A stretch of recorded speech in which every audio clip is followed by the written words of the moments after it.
We are reading The Name Jar by Yang Suk Choi.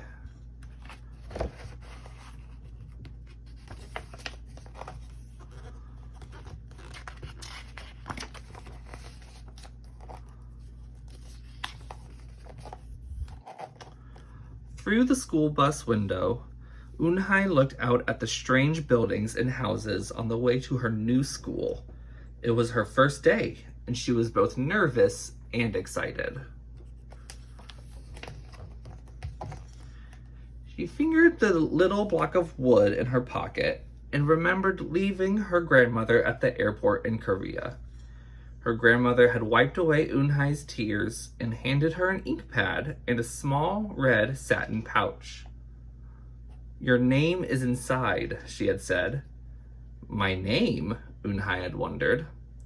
Again, she took out the red pouch to look at the wooden block with her name carved in it. As she ran her fingers along the grooves and ridges of the Korean characters, she pictured her grandmother's smile.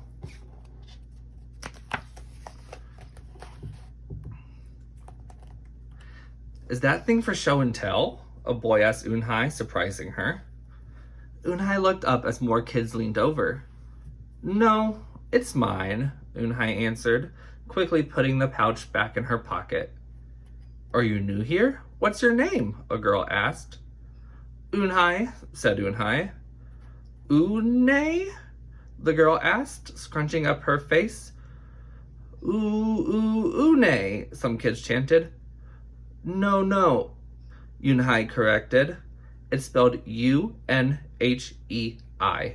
It's pronounced Eunhye. "Oh, it's Yuhei," the boy said. "Like you, hey! What about hey you?" Just then, the bus pulled up to the school and the doors opened. Eunhye hurried to get off. "Yuhei, bye-bye," the kids yelled as she left. Eunhye felt herself blush. Eunhye stood in the doorway of her new and noisy classroom. She was relieved that the kids on the bus had gone to other rooms, but her face was still red. "Aren't you going in?" asked a curly-haired boy with lots of dots on his face. "You're the new girl, right?" he asked cheerfully. Eunhye nodded, and before she could walk away, the boy took her hand and pulled her through the door. "Here's the new girl," he announced so loudly that the teacher, Mr. Kokotos, almost dropped his glasses. Mr. Kokotos thanked him and greeted Eunhye. "Please welcome our newest student," he said to the class. She and her family just arrived from Korea last week. Eunhye smiled broadly and tried not to show her nervousness. "What's your name?" someone shouted.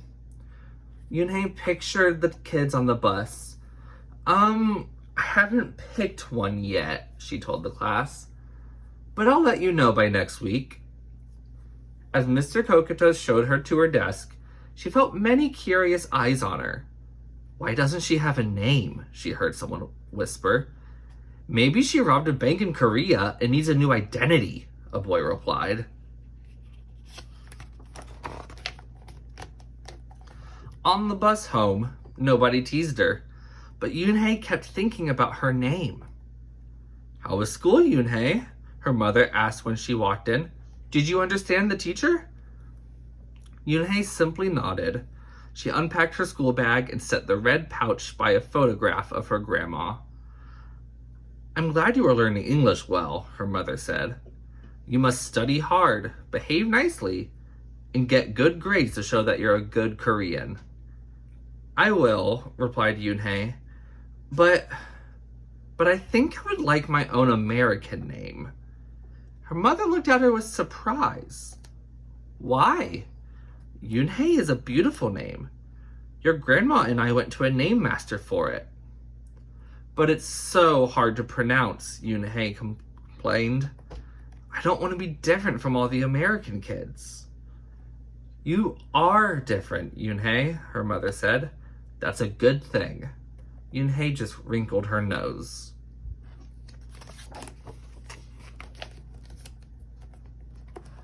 Later that day, Yoonhae and her mother went grocery shopping in their new neighborhood.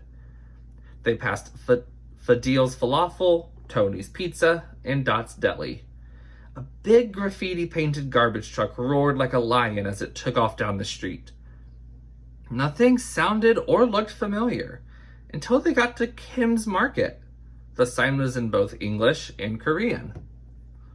Her mother picked up cabbage to make kimchi, Korean-style pickled cabbage, and other vegetables and meat. She also found some seaweed, Yoonhae's favorite, for soup. It made Yoonhae smile. Just because we've moved to America, her mother said, doesn't mean we stop eating Korean food.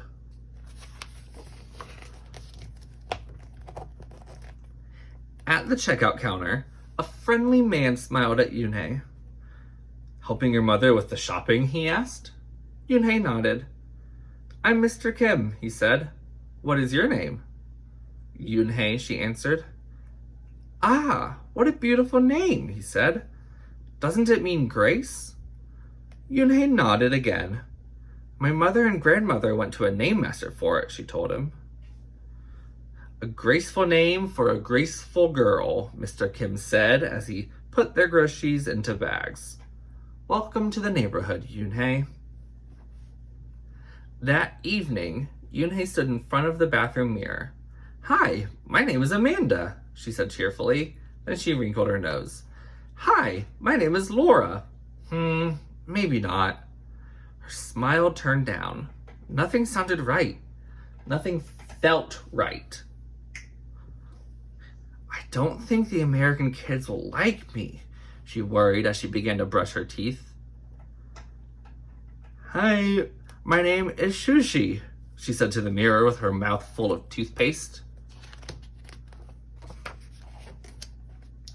The next morning, when Yoonhae arrived at school, she found a glass jar on her desk with some pieces of paper in it.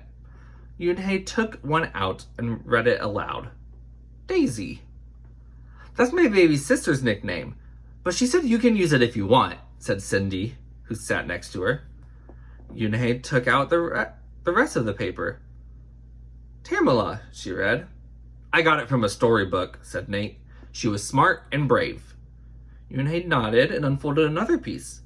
Wednesday? Yeah, you came here on a Wednesday, said Ralph. Thank you for your help. A smile spread over Yoonhae's face. Ralph quickly said, we'll put more names in. You can pick whatever you like, or pick them all, and you'll have the longest name in history.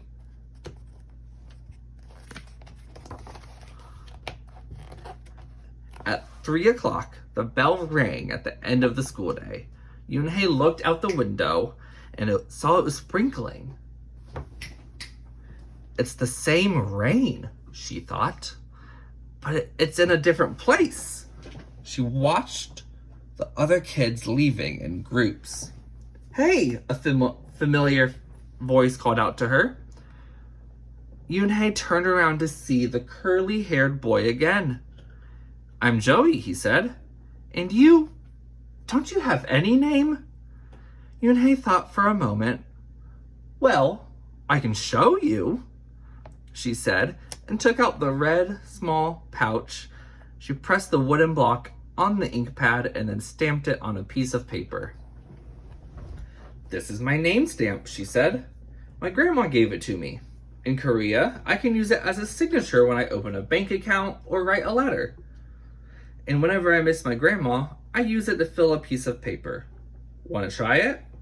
She offered the stamp to Joey, and he carefully inked the stamp and pressed it hard on the paper. The red characters gleamed against the whiteness. Wow, that's beautiful, Joey said. Can I keep the paper? Sure, Yoonhae said. And then the two of them shared her umbrella as they walked to the school bus. Every day, the jar got fuller with more names, and Yoonhae read them all. She found new names she liked. Miranda, Stella, Avery. They sounded interesting. I hope you choose the name I put in, Marco told her at snack time. I've put in 3 more, said Ralph. Madison, Park, and Lex. They're my favorite street names. Maybe you should close your eyes and draw a name, Rosie suggested. Ralph frowned. What if she doesn't like the name she draws? Well, we didn't get to choose our names when we were born, did we? Rosie argued. Everyone thought about this. When Yunhai got home from school that day, her little brother ran to give her a letter. It was from her grandma. She opened it quickly. It said, to my Yunhai, I hope you are enjoying your new school and new friends. Be sure to help your mother and your little brother. Here, the moon is up, but there, the sun is up. No matter how far apart we are, and no matter how different America is from Korea, you'll always be my Yunhai. My Yunhei. Your grandma forever. Yunhei took out her wooden stamp and filled a paper with it. She thought for a long time in front of the bathroom mirror.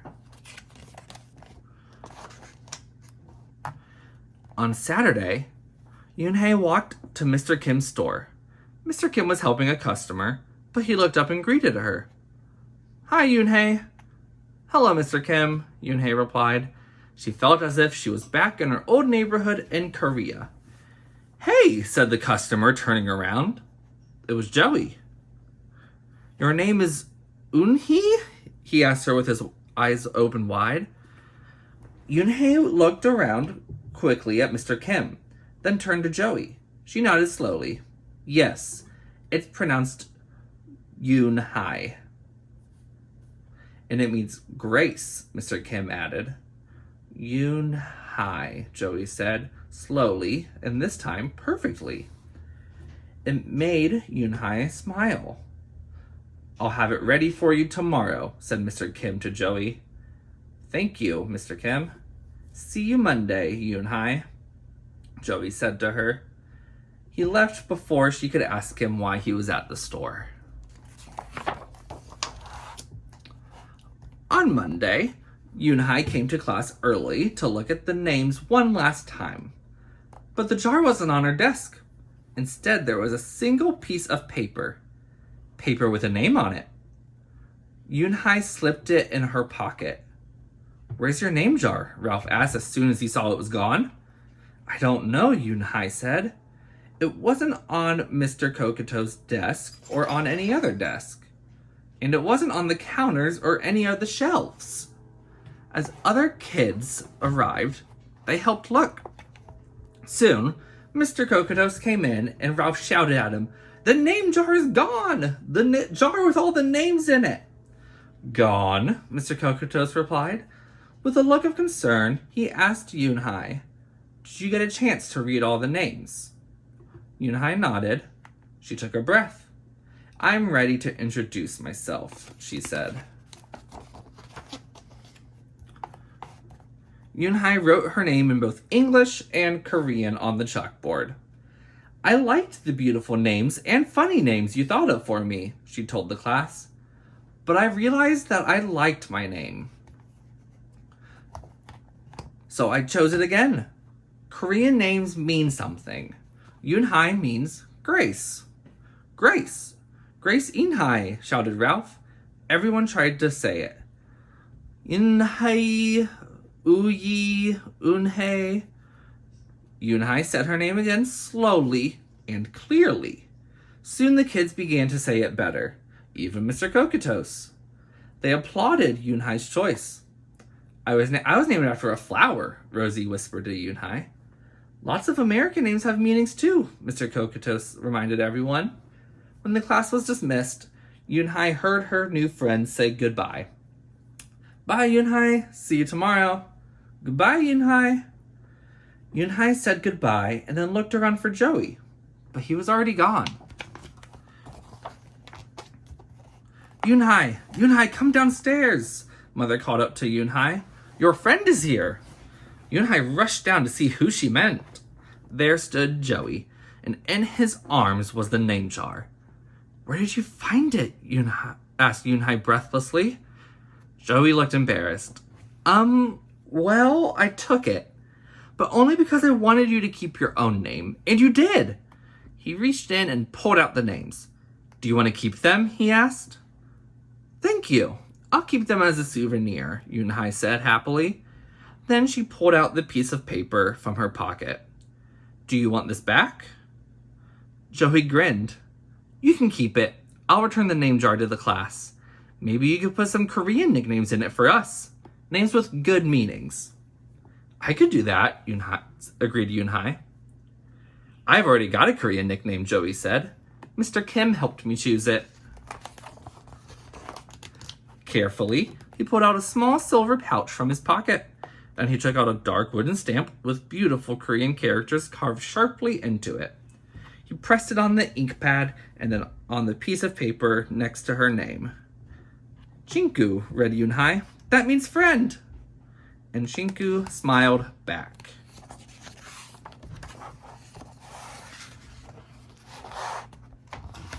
There were a few times in that reading that I mispronounced Yunhai's name, accidentally saying Yunhei or Unhai. I was originally going to re-record it and then with the right pronouncing, but I think it's important to hear that, your teachers and your friends can mess up names too. And when you do that, just a quick reminder, like how Yunhai explained how to pronounce her name again, can help us correct ourselves. So that is what I did. So never be embarrassed to let someone know how your name should actually be pronounced, because your name is yours and it is important.